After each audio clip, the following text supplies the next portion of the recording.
मगर 1400 साल पहले हमारा इस्लाम इसकी कैफियत बयान करता। हदीस शरीफ में इन्ना अहदकुम युजमउ खल्क़ुहु फी बत्नि उम्मिही 40 यौमन नुतफ़ह सुम्मा यकूनु अलक़ा मिस्ल ज़ालिक सुम्मा यकूनु मुद्ग़ा मिस्ल ज़ालिक सुम्मा युरसिलुल्लाहु इलैहिल मलक फयनफ़ुख़ु फ़ीहि रूह व युअमरु बिअरबइ कलिमात बिकतबि रिज़्क़िही व अजलिही व अमलिही व शक़ीय्युन अव सईद इला आखिर। ये हदीस शरीफ है जो पेट के अंदर की प्रोसेसिंग को बताती है। और इससे पहले अब्दुल्ला बिन मसूद इस हदीस के रावी अपनी तरफ से 2 कलीमा बढ़ा देते हैं इस हदीस में। और इस हदीस को रिवायत किया है इमाम बुखारी ने भी, इमाम मुस्लिम ने भी। बुखारी शरीफ रूए ज़मीन की वो किताब है कि कुरान शरीफ के बाद सबसे ज़्यादा मर्तबा इसी किताब का है। ये किताब अगर किसी शिप पे रख दी जाए, कश्ती पे रख दी जाए, तो कोई सुनामी लहरें भी उस कश्ती को डुबा नहीं सकती है। ये बुखारी शरीफ की फजीलत में से है। बुखारी शरीफ को इमाम बुखारी ने लिखा है, सही हदीस को जमा किया, शराइत टर्म एंड कंडीशन रखे। इमाम बुखारी रिवायत करते हैं, अब्दुल्ला बिन मसूद रावी हैं, अन अब्दुल्लाह इब्न मसूद क़ाल क़ाल रसूलुल्लाह सल्लल्लाहु अलैहि वसल्लम हुवा सादिक वल मसदूक। अब्दुल्ला बिन मसूद ने इस हदीस से पहले 2 कलीमा बढ़ाया, वो है सादिक और मसदूक। सादिक इसलिए बढ़ाया कि लोगों, ये जो हदीस बयान करने मैं जा रहा हूं वो अपने नबी की, ये हदीस अंदर की है, बाहर की नहीं है। आम इंसान इसको समझ नहीं पाएगा, आम आंखें देखेगी नहीं, इसलिए तुम लोग गलत मसला समझ लेना। अब्दुल्ला बिन मसूद ने सादिक का लफ्ज़ बढ़ाया ताकि तुम्हें यह गुमान न लगे कि यह हदीस झूठ तो नहीं है, तो सादिक का लफ्ज़ बढ़ा दिया ताकि ये समझ ले कि जिसकी ये हदीस है वो कभी झूठ नहीं बोलता। क्या बात, वो हमेशा सच बोलते हैं, इसलिए सादिक का लफ्ज़ लगाया। और सादिक उसको कहा जाता है जिसकी बात वाक़िया के मुताबिक हो। मसलन जैसीडी या मधुपुर स्टेशन पर जैद ने बकर को मारा, खालिद ने आके खबर दी कि जैद ने बकर को मारा, तो ये है सिद्क, और बोलने वाले को, खबर देने वाले को सादिक कहा जाएगा। लेकिन जैद ने बकर को मारा ये दिखने वाला काम है, सिर्फ हाशिम ने नहीं देखा, खालिद ने नहीं देखा, और भी लोग देखे होंगे, दिखने वाला काम है। माँ के पेट में बच्चा किस स्टेप को कब क्रॉस कर रहा है ये दिखने वाला नहीं है। इसलिए ये गुमान हो सकता था कि नबी सच तो बोलते हैं मगर वही सच बोलेंगे जो दिखे। यहाँ तो पेट की प्रोसेसिंग दिखती ही नहीं है, फिर ये नबी को सच्चा कैसे मान ले।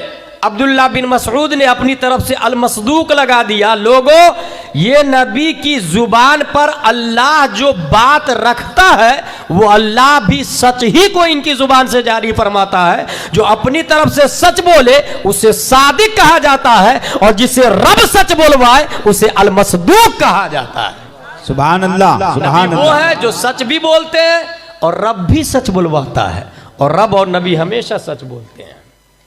अस्सादिक अल मसदूक। अब हदीस का टैक्स ये है, तुम में से हर फर्द अपने माँ के पेट में 40 दिन नुतफे की शक्ल में रहता, दूसरे 40 दिन वो अलका की शक्ल में आता। अलका कहते हैं दमे बस्ता को, बधा हुआ खून को, और अलका अरबी में जोंक को भी कहा जाता। तालाब में पानी जब पुराना हो जाए तो एक कीड़ा पैदा होता है जिसकी साइज 1 इंच होती है, पीठ पर लाल कलर होता है, अंदर का वाइट एरिया होता है, वो नर्म जमीन को पकड़ करके ब्लड लेता रहता है, उसको छोड़ाए तो बड़ी मुश्किल से वो छोड़ता है। उसके चेहरे पे अगर चूना रख दे तो पूरा ब्लड बाहर निकाल देता है, उसे जोंक कहा जाता है। फैलाए तो 2 से 3 इंच में भी वो बढ़ सकता है, छोड़ दे तो 1 इंच का कीड़ा होता है। अरबी में उसे जोक, उस जोक को अरबी में अलका कहा जाता। और कुरान शरीफ ने माँ के पेट में नुतफ़ा के बाद वाले स्टेप को भी अलका कहा है। इसमें इस बात की तरफ इशारा है कि एक बच्चा माँ के पेट में बच्चेदानी की दीवार को जोंक की तरफ पकड़ कर ब्लडिंग लेता रहता, खून लेता रहता है, इसलिए उसको दूसरे 40 स्टेप में अलका कहा गया। और तीसरे 40 स्टेप में वो मुदगा की शक्ल में आ जाता है, वो गोश्त की शक्ल में आ जाता। और 40 को 3 से इंटू करेंगे आप तो 120 बन जाएगा। 40 दूनो 80, 40 तिया 120।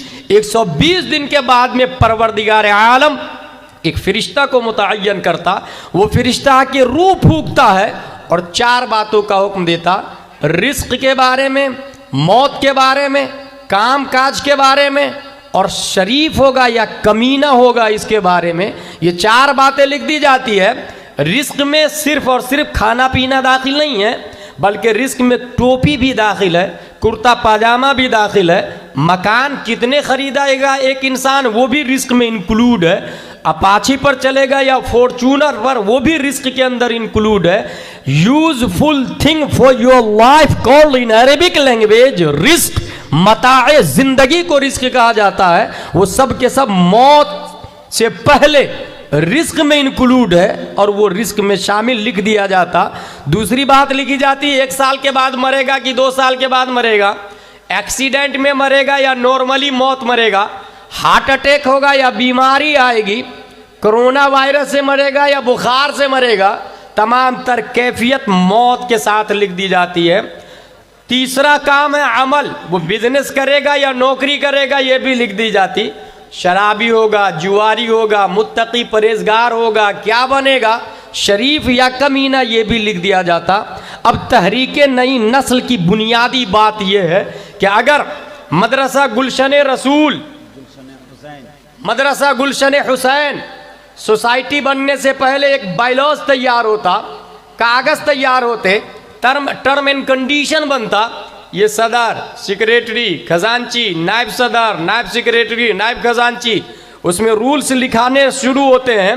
रूल्स में ये आया कि इसके मेंबर 11 होंगे, सदर का हर 3 साल में इलेक्शन होगा, हर मेंबर का 18 साल का होना ज़रूरी, इसके मेंबर फॉरेन कंट्री के नहीं होंगे, इंडियन युवा होंगे।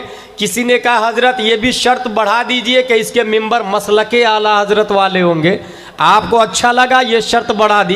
किसी ने कहा हजरत ये भी बढ़ा दीजिए इसके अंदर मौक़िफ़े ताजुश शरिया वाला होगा, वही मदरसे का मेंबर होगा। आपने ये शर्त भी उसके अंदर बढ़ा दी। बहरहाल पूरा बायलॉज तैयार हो गया। अब इस बायलॉज की वैल्यू क्या है इतना जान ले। 1000 साल के बाद मदरसा गुलशन हुसैन के बारे में वही डिसीजन कलेक्टर भी देगा जो बायलॉज में लिखा हुआ है, एसपी भी वही फैसला करेगा जो बायलॉज में लिखा हुआ है, जज भी वही फैसला करेगा जो बायलॉज में लिखा हुआ है, वकील वकालत उसी बात पर करेगा जो बायलॉज में लिखा हुआ है। बायलॉज को हिंदुस्तान का संविधान मानता है। आपने जो टर्म एंड कंडीशन रख दिए, दुनिया की कोई अदालत, दुनिया का कोई वकील, दुनिया का कोई कलेक्टर, एसपी उसे खारिज नहीं कर सकता है। ये बायलॉज की वैल्यू है। अब बताना ये चाह रहा हूं मैं कि इंसान की तकदीर अभी लिखी गई नहीं है, इंसान की तकदीर का बायलॉज अभी तैयार नहीं हुआ है। 120 दिन के बाद में परवरदिगार आलम फरिश्ता को भेजकर रूह फूंकवाने के बाद में तकदीर का बायोडाटा तैयार करवाता, तकदीर लिखवाता है 120 दिन से पहले। अब अगर माँ बाप ये चाहते हैं हमारी नस्ल अच्छी हो, हमारी औलादे शरीफ हो, हमारी औलादे बदमाश ना हो, हमारी औलादे शराबी ना हो, हमारी औलादे जुआरी ना हो, हमारी औलादे क्रिमिनल ना हो, हमारी औलादे मुत्तकी परहेजगार हो, तो अभी तकदीर में कुछ लिखाया नहीं है, कोरा कागज है। तकदीर का फरिश्ता तकदीर का कागज कलम लिए मुंतजिर है। परवरदिगार आलम तू हुक्म फरमा, मैं लिखने के लिए तैयार हूं। रब जो हुक्म देगा फरिश्ता वही लिखेंगे। अब ये चाहते हैं हम लोग कि हमारी आने वाली नस्लें नेक हो, तो चाहिए ये 120 दिन से पहले ही पहले मुसल्ला बिछाए, 2 रकात नफल नमाज पढ़े और माँ ये दुआ करे, परवरदिगार आलम मेरे पेट में जो बच्चा है उसे कमीना नहीं शरीफ बनाना। परवरदिगार आलम मेरे पेट में जो बच्चा है उसे आलिम बनाना, मुफ्ती बनाना, हाजी बनाना, मुत्तकी परहेजगार बनाना, उसे उस्माने गनी की दौलत भी देना, उसे सिद्दीक की सदाकत भी देना, उसे अली की शुजाअत भी देना, उसे फारूक की अदालत भी देना, उसे गौस का तकवा भी देना, उसे इमाम आजम का नजरिया भी देना, उसे इमाम अहमद रजा खां की तजदीदी करामातो फैजान भी देना। माँ दुआ कर रही है, इधर बाप भी मुसल्ला बिछा के दुआ कर रहा है, परवरदिगार आलम मेरे बेटे को क्रिमिनल न बनाना, वफादार बनाना, गद्दार वालिदैन न बनाना, गुस्ताख नहीं उशाक़ मुस्तफा बनाना। अब वो रब्बे कदीर जो तकदीर लिखवा रहा है वो देखेगा, मेरा बंदा मेरी बंदी दुआ कर रहे हैं मेरी बारगाह में, ए फरिश्ता बच्चे की तकदीर में सदरुल शरिया होना लिख दे, बच्चे की तकदीर में मुजाहिद मिल्लत होना लिख दे, बच्चे की तकदीर में अरशदुल कादरी होना लिख दे, बच्चे की तकदीर में मुफ्ती आजम होना लिख दे, बच्चे की तकदीर में गौसे आजम होना लिख दे, बच्चे की तकदीर में ख्वाजा गरीब नवाज होना लिख दे। अब जो बच्चा पैदा होगा वो कमीना नहीं, अपने वक्त का वली कामिल पैदा